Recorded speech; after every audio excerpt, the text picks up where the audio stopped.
Bom dia, pessoal do sétimo ano. Primeiro eu queria pedir desculpas por demorar a postar a aula de vocês, mas a gente sabe que com esse Covid tá um pouquinho difícil a gente se organizar, né? Quem dera a gente tivesse em sala de aula era muito mais fácil. Bom, na última aula a gente falou um pouquinho sobre como foi é, esse absolutismo religioso, né? Como foi esse controle por parte da igreja. A gente falou da Guerra dos 30 anos. E hoje a gente vai falar um pouquinho sobre os governos absolutistas, a formação dos estados e como ocorria a centralização do poder dentro dele e os costumes como eram influenciados nesses estados fortes, unificados e fiéis, digamos assim, ao seu governante, né? Como os reis ganham poder. Bom, o que a gente tem que saber, galera?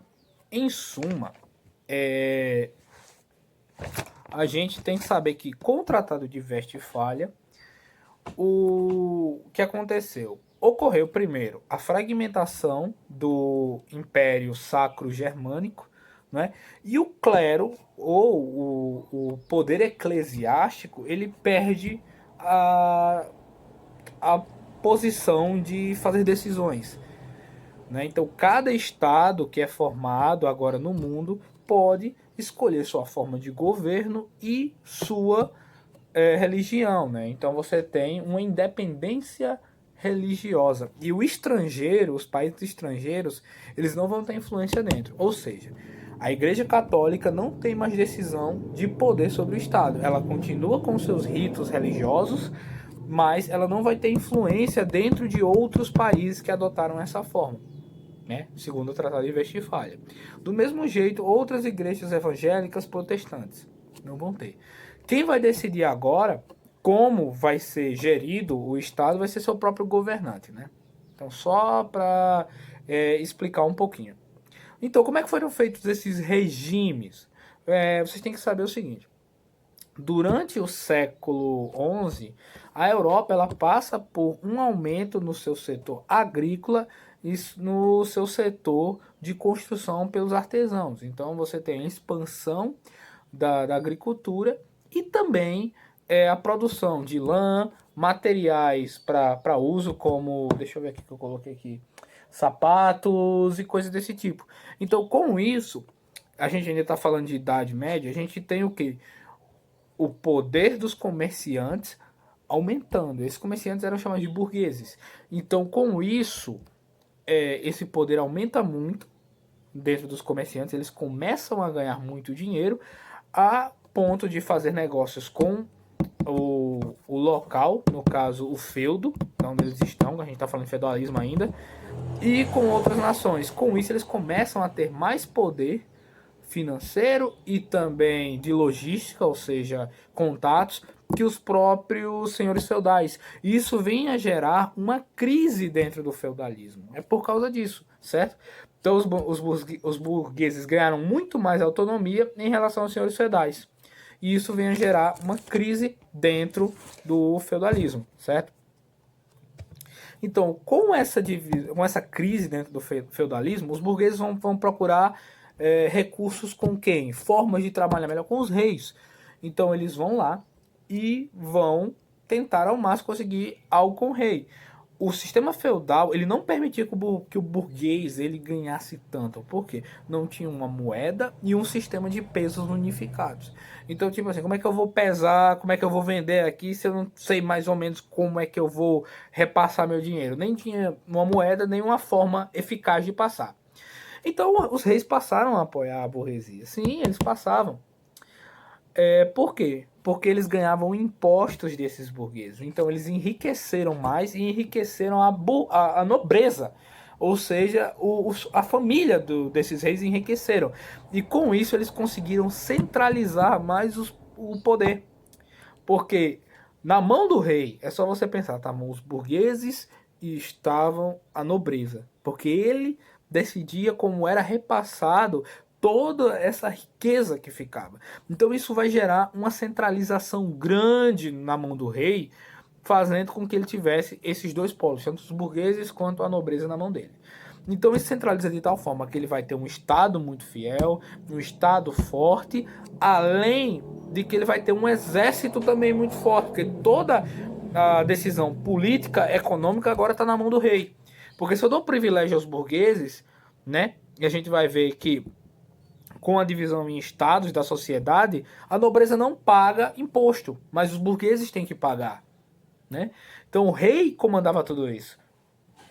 Então, graças a isso, a gente pode dizer que essa parte do tempo, como era tudo na mão do rei, é uma monarquia absolutista, ou uma época de absolutismo, onde o rei dominava tudo, tá bom? Lembre-se que é o rei que domina, e não a nobreza. Foi um tempo também que você tem muita expansão marítima. A gente estudou, por exemplo, e viu aí que você vai ter Portugal e Espanha expandindo muito, conseguindo muitas colônias, né? O colonialismo. Portugal fez do Brasil sua colônia e a Espanha também, né? Até um certo ponto saiu aí para colonizar vários locais. Ásia, por exemplo, a região da Ásia. Então, a partir do século XVI, também a gente tem um mineralismo muito grande, né? E o que isso quer dizer? Isso impulsionado, claro, pelo mercantilismo. Mineralismo seria a aquisição de preciosidades, ouro e prata, basicamente, em suma, tá? E com o mercantilismo, você tem, no caso, no século XVI, a expansão marítima, que eu falei agora, e a criação de um mercado mundial, onde o pessoal pode vender, no caso, essas especiarias, né? Especiarias. E aí você tem, no caso, não é mineralismo, perdão, galera, é metalismo, né? Porque é ouro e prata, tá? Então, também nessa época, e isso vale muito a pena falar, é que, tipo assim, o imposto estava tão grande para importação dentro desses estados que favorecia o quê? Que o estado fizesse havia um protecionismo do capital. Tipo assim, eu não vou comprar de fora, eu vou tentar fazer as coisas aqui dentro do meu estado. Porque se eu comprar de fora, vamos imaginar, vamos pegar um exemplo. Se Solânia fosse comprar de Bananeiras, quando chegasse em Solânia, o preço ia estar maior, porque uma parte era do estado, outra parte era o valor real da coisa, entende? Então o imposto era alto, então você tinha que comprar de dentro e não comprar de fora. E isso fazia com que o dinheiro que circulasse ali dentro ficasse lá dentro mesmo. Então você tinha uma proteção muito grande do material. Então, nada é importado. Não vamos comprar de fora. Vamos comprar daqui e eles vão comprar da gente. Tinha um protecionismo muito grande. Então, colonialismo, falei para você. Então o rei ele vai se apoderar muito do Estado, né? E aqui a gente vai dar alguns exemplos de como funcionava o Estado. Primeiro você tinha uma divisão, né? A gente tinha, no caso, pegando um exemplo, a França, que ficou muito conhecida por isso, ela dividia a sociedade em camadas, né? A gente já viu esse de camadas. Toda a sociedade tem isso. Que ela chamou de estados ou estamentos. Mais comum você encontrar como estamento. Então, no primeiro estamento estava o clero. O clero seria o quê? Os religiosos.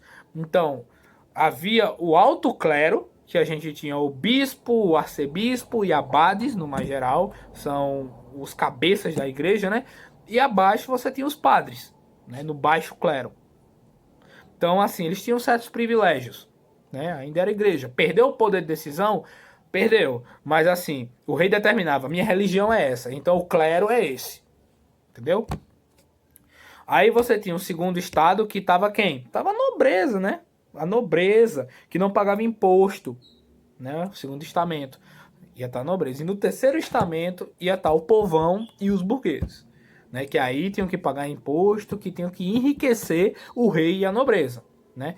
Eles pagavam imposto para quem? Exatamente para a nobreza. E isso vai gerar muita polêmica, especialmente na França, porque como os burgueses queriam não pagar mais imposto, quando ia para a decisão, a nobreza barrava. Era bem importante a gente determinar isso, tá? Então aqui, só para falar um pouquinho sobre absolutismos, por exemplo, você tem a Espanha. A Espanha ela vai fazer expansão marítima, vai pegar colônias ali na América, na Ásia e na África. E é interessante algumas coisas que aconteceram. Por exemplo, o rei Fernando, da região de Aragão, tem um mapa aí na página 626 de vocês, 126 de vocês. Ele se casa com a rainha Isabel da região de Castela. E eles unificam aquela área da Espanha. E lá naquela região que a gente chama de Granada, eles mandam embora, o pessoal expulsa os muçulmanos. Por quê? Porque eles ficam conhecidos como reis católicos, né? Eles não queriam outra religião. Lembra que eles determinam agora. Em Portugal você também tem uma expansão, vou resumir porque já está dando 10 minutos de aula. E é, eles vão expandir para várias regiões, com especialmente um rei chamado de o Venturoso, Dom Manuel I. E aí eles vão ganhar muita especiaria, vender especiarias com isso, que a gente já comentou sobre isso, tá?